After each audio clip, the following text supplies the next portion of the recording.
posterga de 8 a 72 horas. Es decir, que allí comienzan a actuar otras rutas metabólicas. Y finalmente, inanición, cuando llevamos 5 días sin comer y el sustrato comienza a ser únicamente los aminoácidos. Dependiendo entonces de las horas en las que estemos en ayuno, entonces metabólicamente van a tener otros factores que van a comenzar a jugar dentro de la ruta metabólica. Inicialmente, si tenemos glucosa, la oxidación de la glucosa es la primera vía para poder dar combustible. Posterior a estos periodos, entonces hay otras rutas metabólicas que empiezan a jugar: metabolismo de los lípidos, metabolismo de las proteínas y metabolismo de los carbohidratos a la inversa. ¿A la inversa es que consume? No, deja que yo adelante. A la inversa. Entonces, cuando nosotros tenemos 2 o 3 horas de ayuno, pues quien nos va a prever de glucosa va a ser nuestra reserva de glucógeno, que se hace en la clase la semana que viene, y nuestras reservas de glucógeno pues van a hacer que yo tenga suministro de glucosa para realizar mis actividades. Después de 24 horas, o a partir de las 24 horas, o a partir de las 15 horas, recuerden que eso no es así como que exacto, pero supongamos que dejamos de consumir alimento y bueno, tenemos nuestras reservas de glucógeno y ellas comienzan a participar en la concentración, para mantener la concentración de glucosa en sangre. Pasaron esas horas y si nosotros vemos que hacemos una gráfica en donde aquí colocamos el tiempo y aquí colocamos, vamos a poner el glucógeno, glucogenólisis. Pues vamos a ver que durante el tiempo, pues si llevamos 2 horas de ayuno, glucógeno que está en una reserva X, concentración, ella comienza en el tiempo pues a agotarse. Y a las 24 horas debería estar ya casi agotada. Sin embargo, estas concentraciones que tenemos aquí de la producción de glucosa, vamos a hablar de la gluconeogénesis, que es el tema de hoy. Vamos a empezar a producir glucosa en este momento. ¿Estamos hablando del tejido muscular o hepático? Estamos hablando del tejido hepático. ¿Y hepático por qué? Pero estamos hablando del tejido hepático porque ¿cuál es el papel del hígado? Y eso siempre tiene que tenerlo en mente. Quien va a encargarse de mantener la glicemia en el organismo siempre va a ser el hígado. Algunos dicen que bueno, que el riñón juega un papel importante en la gluconeogénesis, pero el riñón juega un papel importante para producir glucosa para ella misma, para mantener el funcionamiento del riñón. Entonces, el riñón es capaz de producir gluconeogénesis para generar sustrato necesario para que el riñón continúe actuando. En tal caso que la inanición continúe, pues el riñón podrá abastecer un poquito al sistema sanguíneo, pero su papel básicamente es producir glucosa para ella y bueno, generar glucosa para ella. Entonces llega un momento que se solapa la glucogenólisis con la gluconeogénesis. Entonces se está agotando la cantidad de glucógeno que tengo en el hígado y comienzo entonces a producir glucosa en el hígado para mantener la glicemia. Y eso se solapa. Se dice que a las 30 horas de ayuno ya los depósitos de glucógeno a nivel hepático ya no existen. Es decir, ya los he agotado. Y a partir de aquí es cuando la gluconeogénesis es la única fuente de glucosa. No hay otra. Entonces cuando me preguntan, bueno, si está bien en estado de ayuno, bueno, de 12 horas, el glucógeno está ahí todavía. El glucógeno hepático te va a proveer de la glucosa que necesitas. No necesitas de la degradación de los lípidos ni de los aminoácidos para dar sustrato para la síntesis de glucógeno. Profe, entonces, bueno, yo una vez escuché a una persona decir que cuando tú pasabas más de 12 horas sin comer, el organismo se comía el músculo. Sí, y esos mitos, bueno, todo depende de la actividad física. O sea, yo estoy hablando de una persona que esté en reposo, que está haciendo una huelga de hambre y que se sentó. Y todavía está a nivel basal, pues. O sea, No está haciendo nada. Está sentado diciendo, ¡ven fuera, no sé qué! No, está sentado, tranquilito, haciendo su tarea. Ni siquiera, pero cuando consumes. Claro, pero estás en un estado basal, no estás estimulando una alta producción, sino lo que estás estático. Entonces, bajo esa situación, estás meditando. Esa persona, el glucógeno hepático va a prever de su necesidad de glucosa. Que pueden participar otros componentes como el glicerol o los aminoácidos, sí, pero no en gran medida. El ayuno tendría que prolongarse en el tiempo. Pero que como hacen los musulmanes cuando les toca Ramadán, entonces que tienen que trabajar, continuar su vida normal y aguantarse. Cuando yo estaba en Francia, varios amigos míos eran árabes y así en el Ramadán. De hecho, nos tocó parciales, cuando estábamos en maestría, nos tocó parciales en el periodo de Ramadán. El chamo no se vio bien. Y nos decía que era, oye, digo, ven, ¿por qué no postergas el Ramadán? O sea, dice Ramadán, mira, la religión, mira, No puede. no, entonces, bueno, no se vio bien y le costaba muchísimo. De hecho, mantenerse activo le costaba muchísimo.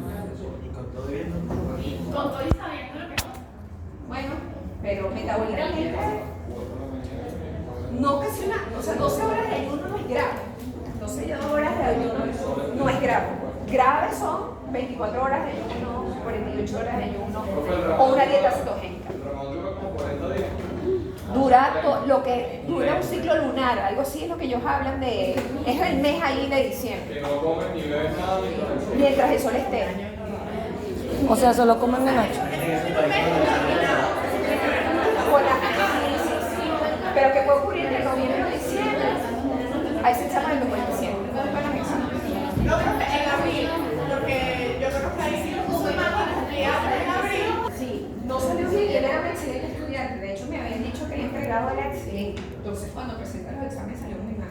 Estudiábamos juntos, de hecho él era el que me estudiante, pero no le fue bien en la maestría, de hecho saqué más contenido. Fíjense. Entonces, bueno, la homeostasis lucídica cuando no hay, supongamos que este es el torrente sanguíneo en el cual nosotros, tubo digestivo en el cual provee la cantidad de glucosa y este tubo digestivo pues está cerrado, entonces no hay glucosa, pues hay que seguir suministrando a alguien, a estos tejidos, glucosa. Bueno, la médula renal, al cerebro, a los glóbulos rojos, al tejido adiposo y al músculo esquelético. ¿Y quién lo va a hacer? Pues el hígado.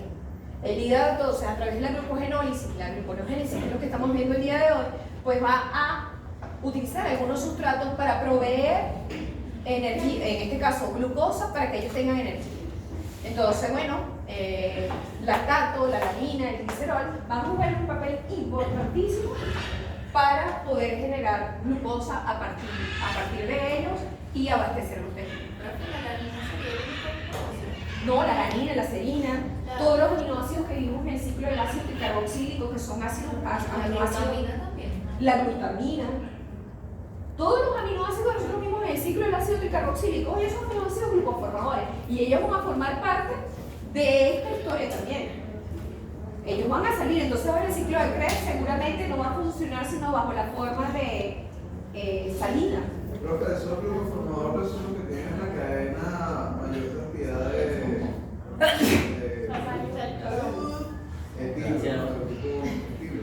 Oye, no recuerdo. No recuerdo. Pero los glucoformadores son todos aquellos que tú estás viendo en el ciclo de Krebs. La alanina, la serina, la glutamina, el fumarato, el malato, el mismo oxalacetato, todos esos son aminoácidos. Y todos esos aminoácidos son glucoformadores. Isoleucina, valina, leucina. Todos los 20 aminoácidos tienen la capacidad de... No todos. Lo que entra en el ciclo de Krebs. Que yo les pasé una lista de aminoácidos el otro día. Profe, tengo una pregunta. ¿La alanina solo se obtiene en dieta o el cuerpo tiene alguna manera de sintetizarla? Si me lo puede recordar. Mira, la alanina. No Es son. un aminoácido esencial. Si la alanina es considerada un aminoácido esencial, tienes que consumirlo de la dieta. Creo que no es esencial. No es esencial, entonces no tienes que consumirlo de dieta. Los aminoácidos esenciales son los que tenemos que consumir la dieta, porque no pueden ser sintetizados intrínsecamente. Eso Ok. Fíjense que cuando nosotros estamos en estado alimentado, bueno, nosotros sabemos que el intestino absorbe esta glucosa por los transportadores que ya nosotros conocemos, en este caso el GLUT2, y la glucosa ingresa al torrente sanguíneo. En estado de ayuno, el glucógeno, este es un ayuno temprano. En el ayuno temprano, el glucógeno que se encuentra almacenado entonces en el hígado, pues va a ser degradado para producir glucosa y abastecer el tejido. Pero también vamos a tener elementos como el glicerol, los aminoácidos lactatos que provienen de la gluconeogénesis, que me van a permitir entonces producir glucosa y abastecer el tejido. En el caso de inanición, el único que está funcionando es la gluconeogénesis y que me va a permitir entonces abastecer los tejidos hasta cierto momento. Y bueno, eso es lo que es la gluconeogénesis. Nosotros hemos visto la glicólisis, que lo vemos en rojo, y en azul estamos viendo la gluconeogénesis, que es la producción de glucosa a partir de piruvato, que puede provenir de la alanina, la serina, puede provenir del lactato y puede provenir de cualquiera de los integrantes del ciclo de la citricarbosa. Como una pregunta, ¿cuál es el tejido que es como egoísta compartiendo glucosa, el hígado o el músculo? Que solamente usa la gluconeogénesis para el músculo. Claro, ahorita lo vamos a ver. Gluconeogénesis.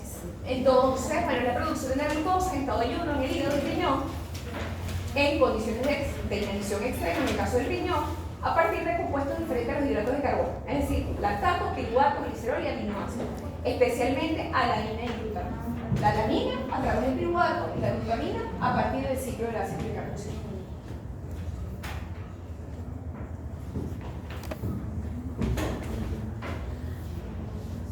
Fíjense que una observación. El hígado, su papel importante y primordial es mantener la glicemia.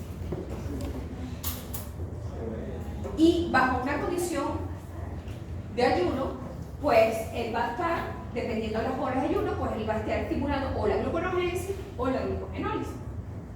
Sin embargo, a su vez, en este periodo de ayuno, pues el metabolismo de los lípidos y el metabolismo de los aminoácidos también van a estar contribuyendo a mantener este equilibrio, un equilibrio energético y para poder mantener la glicemia. Son dos papeles importantes que tienen que tener los otros tejidos ahora. Papel energético, producir ATP, y porque el hígado se está encargando ahora de producir glucosa, generar ATP y producir glucosa. Esto sería después de agotar la reserva de... No, fíjate que todo depende del estado metabólico y eso es lo que quiero llegar ahorita. Entonces, pero el músculo esquelético no comprende de estado de ayuno y estado de alimentación. Él no sabe qué es lo que está ocurriendo metabólicamente. Él no entiende de eso. Él lo que necesita es glucosa. Que me la provea por la alimentación o que me la provea por la utilización de aminoácidos y glicerol, como sea, me estás dando glucosa. Pero a él no le interesa de dónde viene esa glucosa, simplemente dame glucosa porque yo necesito glucosa. Y ese músculo esquelético se encuentra en constante movimiento. Corazón, brazos, piernas, el glóbulo rojo que lo necesita constantemente. Entonces ellos no entienden, esos tejidos extrahepáticos no entienden de lo que está ocurriendo metabólicamente. El que entiende y que le entran todas las señales al hígado.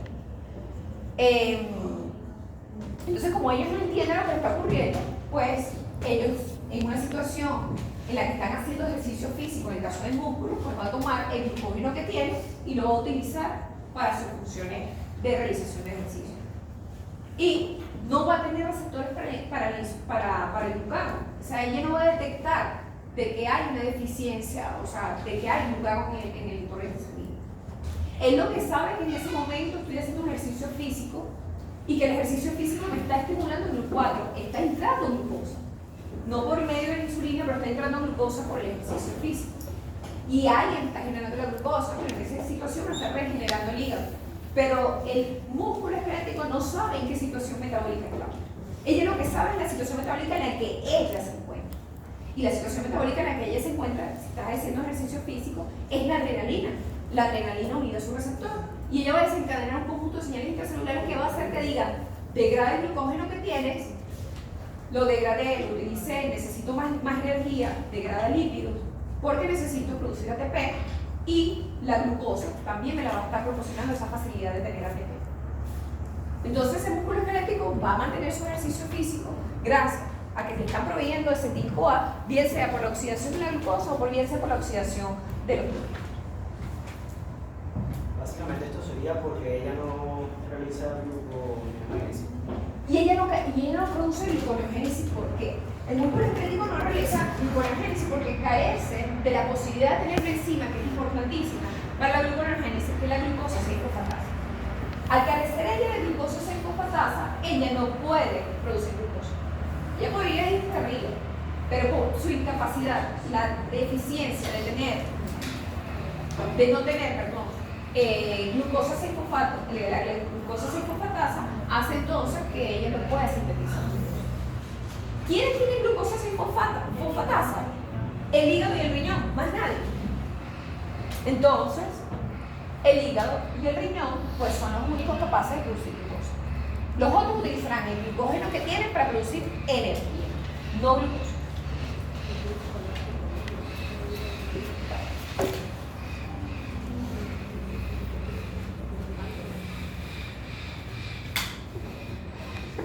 Nosotros vimos en la glicólisis que eran pasos limitantes, que eran irreversibles. Esas son las enzimas claves de la gluconeogénesis en las cuales van a estar reguladas y las cuales van a ser contrarias a la glicólisis. Entonces la gluconeogénesis va a transcurrir de manera inversa, teóricamente, que la glicólisis. Y solamente 3 enzimas claves son las que van a variar de una reacción, de una ruta metabólica a la otra. En el caso de las enzimas 100, en el caso de la glicólisis, en la hexoquinasa, la fosfofructoquinasa y la piruvato-quinasa. Esas 3 enzimas claves, la glicólisis, son las 3 enzimas claves de la gluconeogénesis. Y son las que van a hacer otras rutas diferentes. Las otras rutas, las otras reacciones metabólicas que nosotros vimos en la glicólisis, se van a repetir de manera inversa porque son reacciones reversibles. Y eso ya lo vimos también. Entonces, recordando la glicólisis, pues las 3 enzimas que eran irreversibles era la catalizada por la glucosinasa o la hexoquinasa, la catalizada por la fosfofructoquinasa 1 y aquella catalizada por la piruvato-quinasa, donde los deltajes eran altamente negativos. Y bueno, fíjense que como la gluconeogénesis pues va a ir de abajo hacia arriba. Nuevamente que este piruvato puede ser generado por el lactato, ciclo de Cori. El músculo se encuentra en ejercicio, generó lactato. El glóbulo rojo generó lactato. El corazón se puede alimentar del lactato más bien. ¿Qué otra cosa se nos ocurre? Ok. Profe, yo no tengo claro lo del corazón. ¿De dónde proviene el lactato? Del glóbulo rojo, del músculo esquelético de ejercicio. Y esta alanina proviene del músculo esquelético. Entonces, pues la persona dice que se está consumiendo porque no consumió, bueno, alimentos, eso lo vamos a hablar después. Pero esta alanina y la glutamina pues van a proveer entonces de un sustrato para generar glucosa. En este caso, la alanina y la serina pueden producir piruvato a través del proceso de transaminación. Y este piruvato, entonces, nosotros ya lo conocemos, pero para poder generar fosfonol piruvato utiliza 2 enzimas. La piruvato carboxilasa, que ya la conocemos como principal ruta anaplerótica del ciclo de Krebs, y la fosfonol piruvato carboxilasa, que la vamos a conocer el día de hoy. Entonces, pues ella sigue, una vez generado el fosfonol piruvato, sigue todas las reacciones de la glicólisis hasta producir glicaldehído, 3-fosfato y hidroxiacetona fosfato, y posteriormente unirse a ambas moléculas para generar fructosa 6-fosfato y luego glucosa.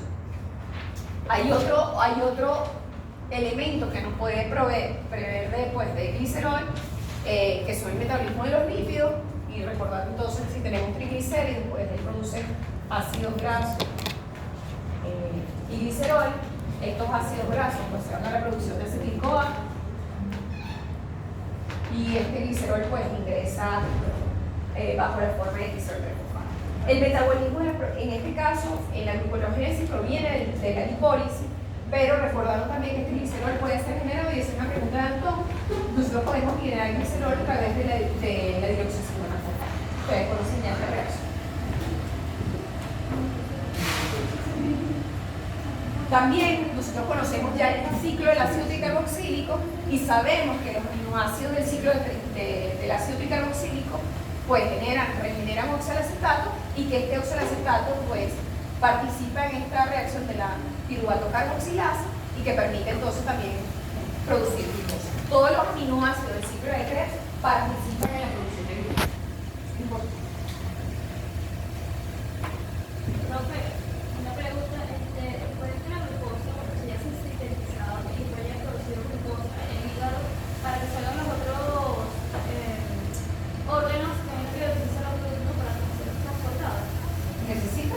Los glúteos Claro, transportados. claro, nunca vamos a olvidar esos glúteos. Esos glúteos no los podemos olvidar. Porque para poder salir esa glucosa, ella va a salir.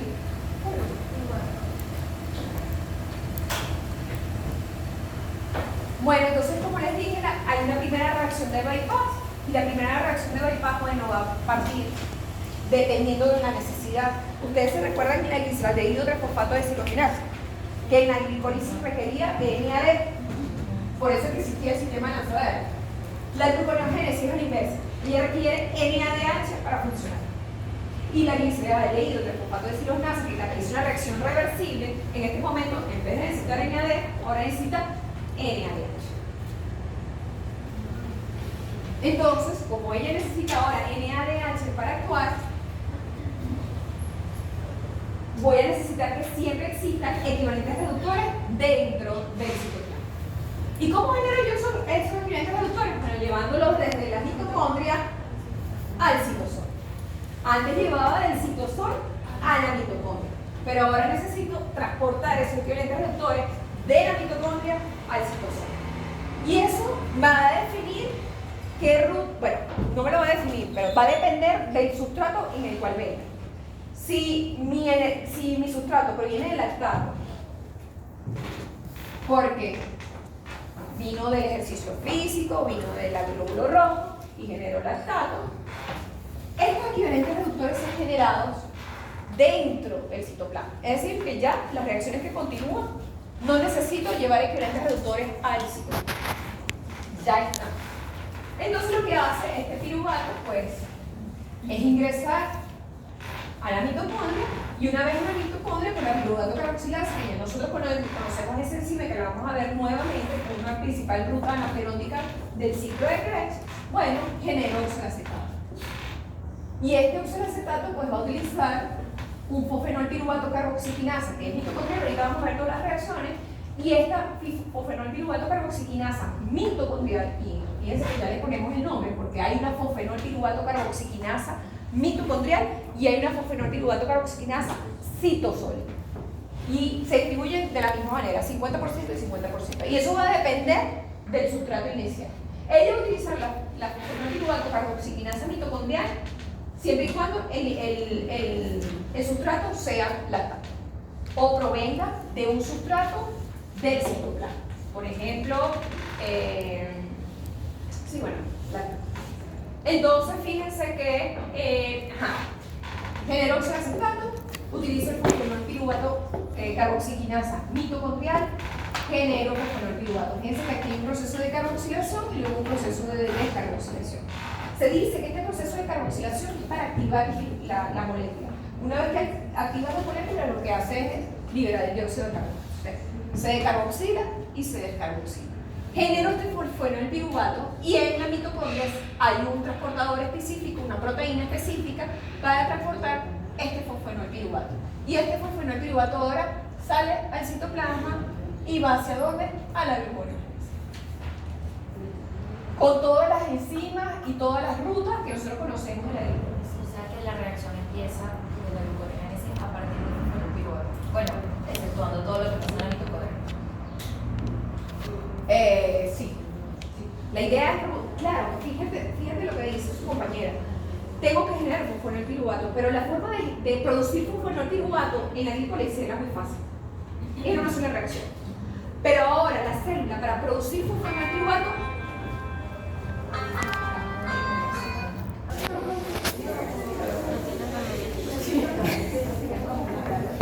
la otra forma entonces es que este piruvato que se encuentra sintetizado en el citoplasma ingrese a la mitocondria y a partir de allí entonces este piruvato pues entra en contacto con el piruvato carboxilasa, se carboxila, entra en contacto produciendo oxalacetato y este oxalacetato va a salir de la célula por el proceso que ya nosotros conocemos, el sistema de lanzadera, a través del malato. Fíjense que aquí este malato está cargado con protones, se oxida el NADH, y el malato se encuentra reducido. Este malato tiene equivalentes reductores. Entonces la idea de este sistema ahora es lanzar equivalentes reductores al citoplasma, porque no hay. Entonces de esta manera, este malato que está cargado con equivalentes reductores regenera el oxalacetato dentro del citoplasma. Ustedes conocen también esta reacción porque proviene de la lanzadera. Regenera este oxalacetato y este oxalacetato por medio de una fosfenolpiruvato carboxiquinasa citosólica produjo fosfenolpiruvato. Y así comienza otra vez las rutas de la gluconeogénesis o de la glicólisis alimentaria. Profe, eso del malato se parece a la lanzadera, ¿no? Es la lanzadera. Ah, es una lanzadera. Es el mismo sistema. Es el mismo sistema. Pero fíjense ustedes un detalle importantísimo. Cuando nosotros vimos el ciclo de Krebs, nosotros producimos equivalentes reductores, ¿cierto? Pero esta vez, como es a la inversa, ella está tomando los equivalentes reductores, no están produciendo equivalentes reductores. Esta reacción de la malato de deshidrogenasa es una reacción inversa, pero esta vez está tomando los equivalentes reductores que están aquí en la mitocondria y lo está transfiriendo al malato para que el malato pueda difundir con esos equivalentes reductores. La reacción es inversa. Ella está ahora cargada con sus equivalentes reductores y ya los tiene en el citoplasma. Es decir, ya la gliceraldehído trifosfato de deshidrogenasa puede catalizar su reacción. Y la puede catalizar porque va a tener suficiente NADH, que ella está trayendo desde la mitocondria. En el otro caso era producida en el citoplasma. Porque estamos hablando de que si el piruvato proviene de otra fuente, este piruvato ingresa a la mitocondria y como no tiene equivalentes reductores, porque no produjo equivalentes reductores, no hay ninguna reacción que produzca equivalentes reductores, entonces ya necesita entrar a la mitocondria. ¿Para qué? Para arrastrar equivalentes reductores. Entra la célula, produce un oxalacetato, genera malato y este malato ahora tiene. Esos equivalentes reductores provienen del... Dime tú de dónde provienen esos equivalentes reductores. de la cadena. Viene de la cadena porque no la están usando. Entonces toda esta señal sigue siendo una señal intracelular. ¿De dónde pueden venir los NADH? Bueno, los NADH podrían venir del metabolismo de los lípidos. Esa es una. Los equivalentes reductores pueden venir de la oxidación de los lípidos. Pero ese NADH también puede venir de que la cadena de transporte electrónico necesita para producir energía. Estamos hablando del hígado. Entonces empieza a acumular NADH y ese NADH proviene de ahí. O puede provenir del metabolismo de los lípidos. Entonces, ahí la única que pueden atravesar la célula es el malato, el piruvato y el fosfenolpiruvato. Sí, y puede también el aspartato. El aspartato también puede difundir la membrana. Y ahí donde está el aspartato no... Ya lo vamos a ver. Entonces, en este caso, pues la necesidad es llevar equivalentes reductores al arrastrar. Fíjense uno de los casos. Tengo una degradación de proteínas, libero alanina, la alanina entra en la mitocondria y la alanina entonces me produce piruvato. Este piruvato entonces va a tener que, por medio de la piruvato carboxilasa, bueno, se carboxila, genera oxalacetato y como este oxalacetato no puede salir, ella necesita a alguien que esté cargado positivamente con equivalentes reductores. El malato sale de la mitocondria y una vez que el malato sale, pues nuevamente lleva estos equivalentes reductores y actúa el fosfenolpiruvato carboxiquinasa citoplasmática. Fíjense que en este caso En este caso, la proteína es degradada, el músculo esquelético degrada, porque estamos en una situación donde necesitamos producir energía, glucosa, y pues la alanina entra a la mitocondria. Recuérdense que la oxidación tanto de los ácidos grasos, la metaoxidación de los ácidos grasos y la oxidación de los aminoácidos ocurre dentro de la mitocondria. Entonces, bueno, igualito, la alanina, como produjo equivalentes reductores aquí en el citoplasma, entonces, al no producir equivalentes reductores, ella necesita ingresar a la mitocondria para arrastrar los equivalentes reductores. Y al arrastrar los equivalentes reductores, bajo la forma de oxalacetato y malato. Miren, fíjense que aquí tienen la piruvato carboxilasa. Entonces, bueno, ya nosotros conocemos esta enzima de la ruta anaterótica de la cadena de... Vamos a extendernos, ya que no tenemos laboratorio. Tenemos unos minutos. Tenemos que hacerlo, tenemos que terminar la materia. Fíjense que tenemos la piruvato carboxilasa. Esta enzima nosotros la conocemos. Esta enzima nosotros la conocemos del ciclo de Krebs, porque es la principal ruta anaplerótica. Y lo importante de acá es que recordar que ella requiere de biotina, que si comemos huevos crudos o consumimos grandes cantidades de cacahuetes, podemos inhibir la enzima, la actividad enzimática de la piruvato carboxilasa, porque requiere de biotina. Y su efector alostérico positivo, y eso también lo hablamos en la clase pasada, es la acetil-CoA. Es decir, grandes cantidades de acetil-CoA me inhiben el complejo piruvato deshidrogenasa, pero me favorece la piruvato carboxilasa, es decir, genera mi oxalacetato porque más bien ahora lo que necesito es producir glucosa.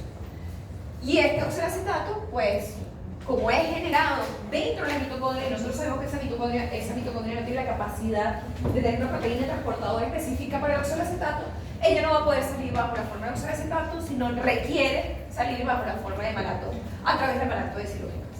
La reacción es la siguiente: piruvato más bicarbonato o dióxido de carbono más ATP va a producir oxalacetato más ADP más fosfato inorgánico. Fíjense que estamos consumiendo ahora energía y empiecen a notar cuánta energía estamos consumiendo para que vean que la gluconeogénesis es un sistema que consume energía. Y por eso la dieta cetogénica tiene tanto efecto positivo. Porque, bueno, al consumir una dieta cetogénica, es decir, aumento proteínas, aumento grasa, disminuyo carbohidratos, los hago exentos de carbohidratos, hago que el cuerpo, aunque esté alimentado, se comporte como si está en ayuno. Y al comportarse como ayuno, ustedes van a empezar a sumar cuánto ATP consumo para que vean entonces que hay una demanda, hay un consumo energético y por lo tanto tiene que haber un gasto. ¿Un gasto de qué? También de proteína, espesa de proteína y de lípidos. Al no haber carbohidratos en esa dieta no sería mala. Bueno, ustedes